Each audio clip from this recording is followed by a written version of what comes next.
बरं, नमस्कार. माझं नाव डॉक्टर केदार देव. माणसाचा डॉक्टर नाही आहे, शेतीचा डॉक्टर आहे. गेले 2-2.5-3 वर्ष ह्या क्षेत्रात काम करतोय आणि करत असताना एका प्रोजेक्टवर काम करतोय ज्याचं नाव आहे मिशन हेल्दी वेल्दी इंडिया. लोकांच्या आरोग्याबाबत काम करायला आम्ही सुरुवात केली आणि एक गोष्ट लक्षात आली की आजकाल जे आपल्याला आजार बघायला मिळत आहेत त्याचं नेमकं कारण काय. आजकाल जे आजार बघायला आपण बघतोय, आपण कसले डॉक्टर आहात? जनावरांचे. हां, आता मग थोडंफार तुम्हाला त्यातलं नॉलेज आहे. हे जे आजार आजकाल आपल्याला प्रत्येकाच्या घराच्या उंबऱ्यामध्ये आहेत, उंबऱ्याच्या बाहेर उभे आहेत, हे कशामुळे व्हायला लागलेत? तर आपल्या खाण्यामुळं. पूर्वीच्या काळी आपले आई वडील होते किंवा आजी आजोबा, रासायनिक खतांचा वापर त्यावेळेस नव्हता. आजकाल आपण प्रचंड प्रमाणात रासायनिक खतांचा वापर आपल्या शेतामध्ये वापरायला सुरुवात केली आणि सगळ्यात महत्त्वाची गोष्ट काय झाली, उत्पादन किती वाढलं माहीत नाही, पण खर्च मात्र वाढला, अमाप खर्च वाढला आणि केमिकल आपल्या प्रत्येकाच्या पोटात जायला लागलं. म्हणजे आता ह्या क्षेत्रात एक मिनिट स्टॉप करा. ह्या क्षेत्रात काम करत असताना बरेचसे रिपोर्ट्स वगैरे वाचायला मिळाले. एक रिपोर्ट वाचायला मिळाला जो फार भयानक होता. एका लहान बाळाला जेव्हा आई दूध पाजत होती तेव्हा त्या बाळाच्या अंगावर चट्टी उमटायची दूध पिल्यावर. काही केला निदान सापडना की नेमकं कशामुळं आजार होतोय किंवा बाळाला रॅश कशामुळे येते. जेव्हा सगळे रिपोर्ट तपासून झाले, सगळ्या गोष्टी तपासून झाल्या, शेवटी डॉक्टरने ठरवलं आपण आईचं दूध तपासू. त्या आईच्या दुधामध्ये पेस्टिसाईड सापडले. त्या पेस्टिसाईड्समुळे बाळाला त्रास होत होता. म्हणजे आपण आपल्या शेतामध्ये हे केमिकल, पेस्टिसाईड्स, फर्टिलायझर वापरतो ते कुठपर्यंत पोचले? आईच्या दुधापर्यंत. इथं बहुतेक जण माझ्या वयाचे आहेत. प्रत्येकाला एक प्रश्न विचारतो, आज आपण ज्या पद्धतीने शेती पिकवतोय, तुमची माझी पिढी जाईल कशी बशी? पुढच्या पिढीने काय खायचं? जमीन पिकल अशी वाटतं का अजून एक 10-15-20 वर्षांनी? पुढच्या पिढीने काय खायचं? ढेकळं?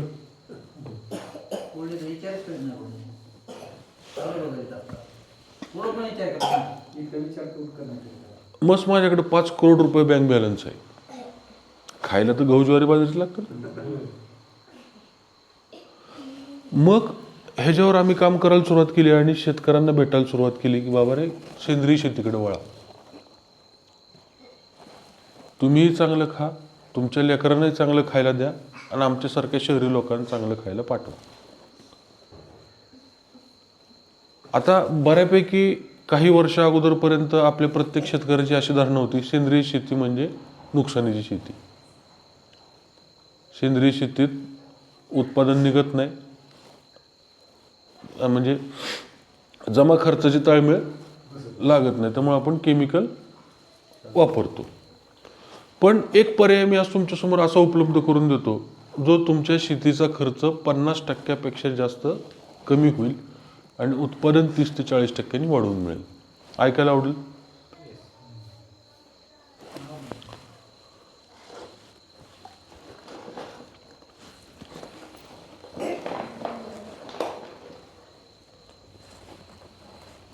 हे बघितले, वापरले? कुणी कुणी वापरले? कुणी कुणी बघितलं आणि वापरले? बघितले. हे काय आहे तर हे आहे ॲग्री 82. हे काय काम करतं तर हे ॲक्टिवेटर म्हणून काम करतं, स्प्रेडर म्हणून काम करतं, वेटर म्हणून काम करतं, pH बॅलन्सर आहे, अनेक प्रकारची कामं करतं. ॲक्टिवेटर म्हणजे काय? आपण ज्याच्यामध्ये जे औषधामध्ये घालू त्या औषधाची ताकद वाढवतं. स्प्रेडर म्हणजे काय? जी फवारणी आपण करू ती फवारणी एकसारखी पसरवतं. वेटर म्हणजे काय? तर जमिनीचा ओल टिकवून ठेवायला मदत करतं. आज आपण प्रत्येकजण शेतकरी आहोत. जमीन ओली राहावी म्हणून आपण जीव काढतो. जमीन ओली ठेवायचा खर्च एकरी 240 रुपये. स्वस्त आहे का महाग आहे? ही जमीन ओली ठेवतं, pH बॅलन्स करतं, सामू बॅलन्स करतं, अनेक प्रकारची कामं हे करतं. मी नेमकं काय करतं ते मी तुम्हाला दाखवतो. आता हे आळूचं पान आहे, हे भिजतं का? हे पावसाच्या पाण्यात नाही, धबधब्यात जरी धरलं तरी हे भिजत नाही.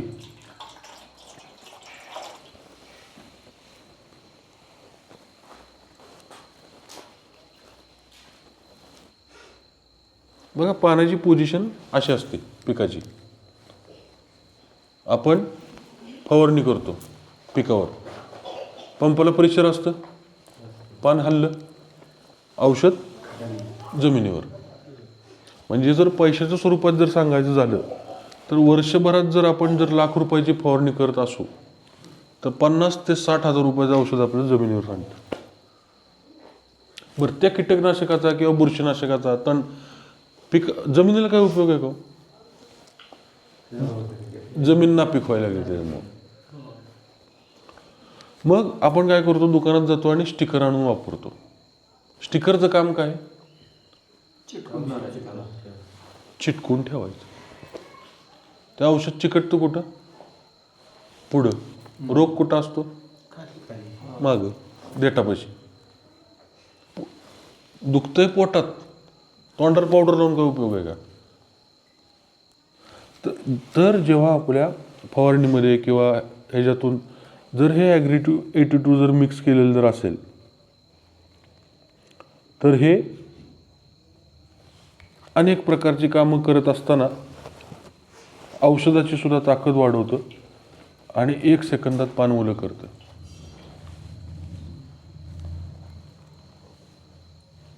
पाण्याला पातळ करतं, औषधाला पातळ करतं. हे आंतरप्रवाह येऊन काम करतं, जेणेकरून पिकाला आणि मुळाला शोषून घ्यायला मदत होते. मुळापर्यंत जाऊन काम करतं, आंतरप्रवाह येऊन काम करतं. तर हे असला चमत्कारी हा रिझल्ट असणारा प्रोडक्ट आहे. आणि दुसरा जो आपल्याकडे आहे त्याचं नाव आहे ॲग्री ॲक्वा जेल. नाही, प्रत्येक शेतकऱ्याने वापरावा हा असा प्रोडक्ट आहे. आज आपण जवळपास मराठवाड्याच्या जवळ किंवा मराठवाड्यात आपण राहतो. इथं सगळ्यात मोठा शेती करण्याचं चॅलेंज काय? पाणी. मार्च, एप्रिल, मे मध्ये पाणी पुरत नाही आपल्याला प्यायला राहत नाही. जनावर, शेती पार लांबची गोष्ट आहे. प्रत्येक शेतकऱ्याने वापरावा हा असा चमत्कारी प्रोडक्ट आहे. तो नेमका काय काम करतो तो तुम्हाला दाखवतो.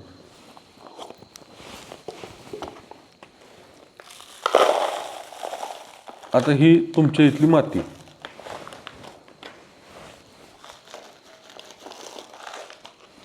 जेव्हा आपण बेसल डोस करतो, पिकाला खायला घालतो आणि पाणी देतो. किती टाकलो? एखादा चिमूट. पिकाला बेसल डोसमध्ये आपण खायला घातलं आणि पाणी दिलं. त्याच्यानंतर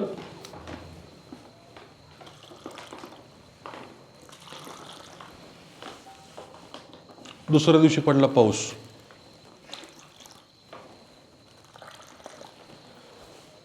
तिसऱ्या दिवशी पडला पाऊस. असा जर पाऊस लागून राहिला तर काय होईल? 3, 4, 5 दिवस पीक ओंबळून जाईल, मुळं कुजतील, पानं सडतील. मग काय मांडव घालायचा का छत्री धरायची?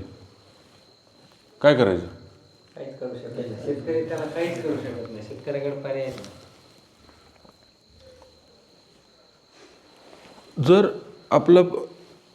जर पावसाचं पाणी जर असं रानामध्ये उभारलं तर मुळं कुजून जातील, मुळं ओंबळून जातील, पीक कुजून जाईल. मग आपण काय करतो? कुठनं तरी पाणी काढून देतो. काय काय जातं त्याच्याबरोबर? पाणी जातं, माती जाते, खत जातं, बी जातं किंवा पीक जातं. जर ते पाणी जर आपलं मुळापाशी जर धरून ठेवलेलं जर असेल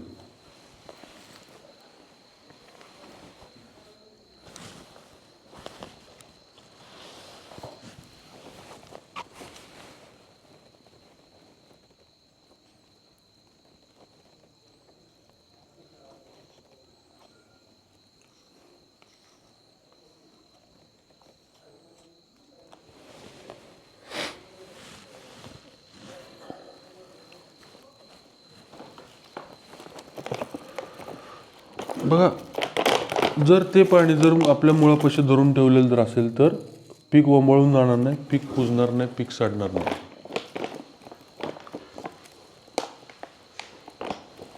ह्याचा ॲडिशनल फायदा असा की आज आपण रानाला पाणी दिलं, त्याच्यानंतर 8 दिवसांनी जमीन वापशावर आली, रानात गेलो मोटर सुरू करायला, तेव्हा लक्षात आलं डीपी जळलाय. किती दिवसांनी बसतो डीपी?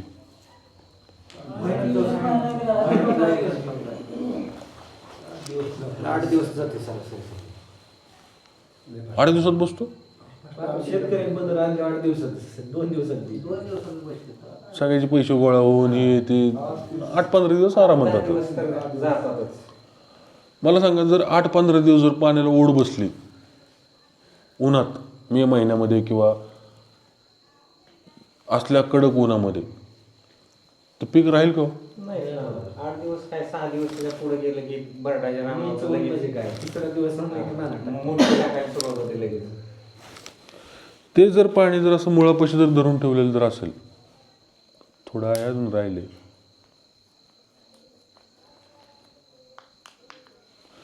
ते जर पाणी जर असं मुळापाशी जर धरून ठेवलेलं जर असेल तर काय होईल? चांगलं राहील. 8-10 दिवस दमदारी भाव. हे म्हणजे समजा गव्हासारखं पीक आहे, त्याला 7 पाणी द्यावं लागतात. तुमचा गहू 2 किंवा 3 पाणी देतो.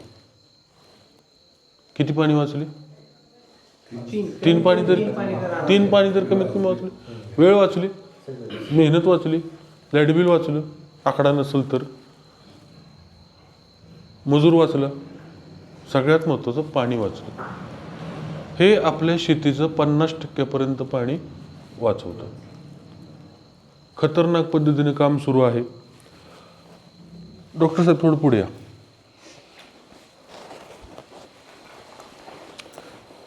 हे असं रानात पाणी उभरलं की ते पूर्ण वांबळून जातं. 2 बोटं घे, एक हे हाताचं एक हे हाताचं, आणि खालपर्यंत जाऊ द्या.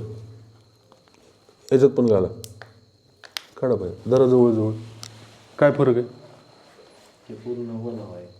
हां, आणि हे हे नाही, नुसतं पाणी. नुसतं पाणी. तर बघू, बाहेर टाकून द्या. हे आपली जमीन कायम वापसा कंडिशनवर ठेवतं. आणि दाखवा ना, एक मिनिट दाखवतो तुम्हाला मी. एक मिनिट इकडे सगळ्यांना दाखवू आपण.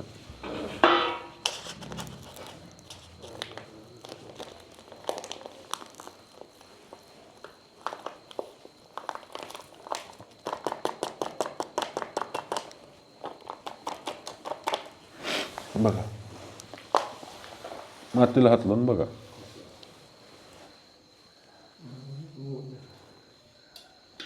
हाय वापसा आहे.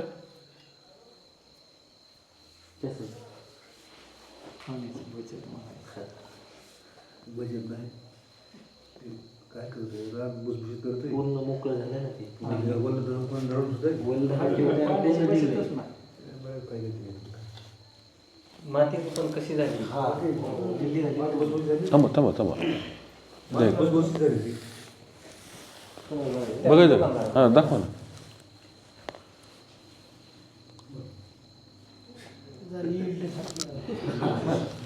अशा कंडिशन मध्ये पीक चांगलं येईल का? पीक चांगलं येईल. आणि हा आहे तुमच्या रानातला चिखल.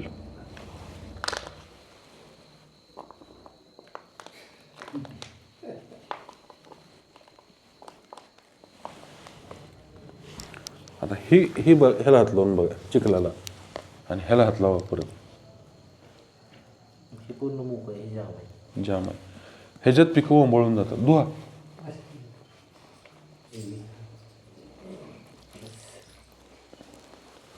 हे ह्याच्या कॅपॅसिटीच्या 500 पट पाणी धरून ठेवतं. किती? 500 पट. वापरायचे एका एकराला 1 किलो बस. ह्याची MRP 2000 रुपये. वॉटर सोल्युबल नाही आहे. जेल एका एकराला असं कसं टाकायचं ते? शेतकऱ्याचा लई मोठा प्रॉब्लेम आहे. 50 किलोच्या जवळजवळ एकराला टाकायचं म्हणजे 10 हे आणि 1 किलो कसं टाकायचं? बेसल डोसमध्ये. असं होतं. आपल्या आता हे एक ग्लासमध्ये ते 5 ग्रॅम पडतं. हां मातीत तसं 5 ग्रॅम येऊ शकत नाही. 5 ग्रॅमचा विषयच नाही ना. हा बरोबर आहे, तरी मान्य आहे तुमचं. शिटकं काय टाकायचं शिटकं जेवढे टाकलं तर त्याच्यात पाणी द्या. आपल्या याकडे तेवढीच नाही. ग्लासात पाणी द्या. नाही शिटाची मध्ये 1 किलो आपल्याला 10 गोण्यामध्ये टाकायचे ना. हां, तसं नुसतं ती चीज काढायची नाही. नाही तुमच्या 10 गोण्याचं तुम्ही टाकत असाल तर 5 गोण्या करायच्या डायरेक्ट. 5 गोण्यात हे मिक्स करायचं. मिक्स करायचं. हां. म्हणजे तुमचं रासायनिक खत 50% कमी करायचं.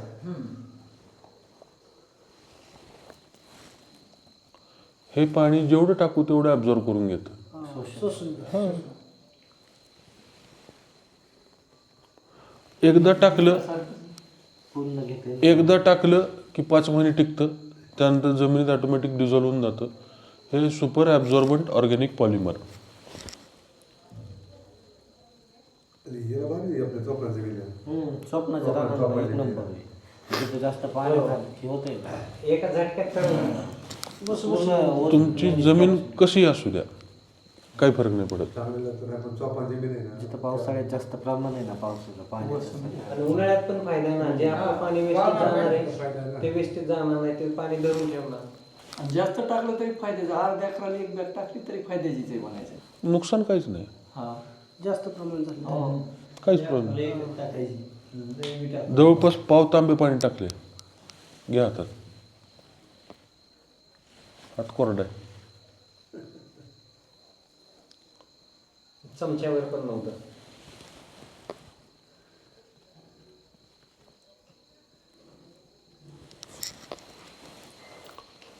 गार व्हायला तसं. नाही काय फुगत जाणार. फुगत आहे. फुगत आहे. जेवढं पाणी बसून ठेवलं. चिरून बघायचं. द्या त्यांच्या हातात. बघ की काय दिसतंय की काय? खाली टाकलं तरी काही नाही. घ्या घ्या घ्या. गॅस गाळ टाकणार आहे. चोपा वाटतोय. त्याला वापर काय करायचं. नाही, अडचण नाही. हे मातीतलं वेगळं ते वेगळं बघणार. हात लावून बघ. नाही, इथंच आहे. हात तेच आहे. मातीतलं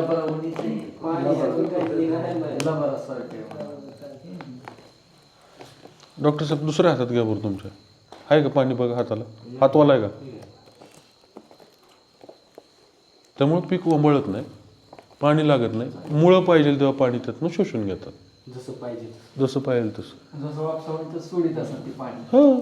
जसं मग खतरनाक पद्धतीचे आपल्याकडे 8 प्रोडक्ट आहेत जे बीज प्रक्रियेपासनं ते गाळ आवडायचं ना. काय फवारायचं नाही म्हणते. आहे ना. काय सगळं सारखं करायचं. नाही नाही हाच फवारा चालणार नाही. हे तुमचं पंप जाम करून टाकलं. हे पाणी टाकलं गेलं की पंपात काय? हे करत नाही ते. खतात टाकावं लागेल.